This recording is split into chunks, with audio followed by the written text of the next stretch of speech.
अहमद उरा अल्लाह 500 ते आटा लेके आ। जी अब्बू।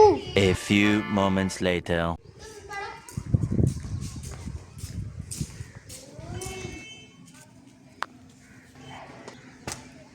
हेलो ਤੁਹਾਡੇ ਬਕਾਇਆ ਪੈਸੇ। ਇਹ ਅੱਜ ਸਹੀ ਦੁਕਾਨਦਾਰ ਨੂੰ ਚੂਨਾ ਲਾ ਕੇ 500 ਦੇ ਬਦਲੇ 1000 ਰੁਪਏ ਲਾ ਦਿੰਦਾ ਹੈ। मैंने 500 मैं रख लेना, ठीक है। 500 अब्बे नूं दे देना, मेरी सही दिहाड़ी वाली भी शे खाऊंगा मैं। ले अब्बा आटा सस्ता लग गया। अच्छा पुत्र तू तो बड़ा खाना निकले है।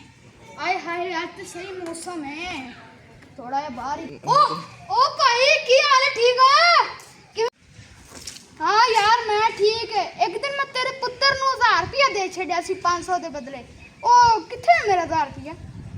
चलो मैं अपने पुत्र को पूछन लगे बाकी तो पैसे किधर कीते ने। अहमद उड़ा। हाँ जी अब्बा। पुत्र तू उस दिन दुकानदार को 1000 रुपया लेके आया सी, एवें नहीं करीदा हुंदा, एवें किसी को पैसे नहीं लाईदे हुंदे, वापस मोड़ के आईदे हुंदे ने। तू सच्ची 10,000 रुपया लेके आया सी। एक तो तू झूठ बोलिया, एक तो तू झूठ नूं छुपाया है। ए बुरी बात है, ते आंदा तो बात एवें नहीं करना, बिल्कुल एवें नहीं करना, ठीक है अब्बा? मैं हुण शर्मिंदा वां, अज तो बाद मैं कदी भी नहीं करांगा।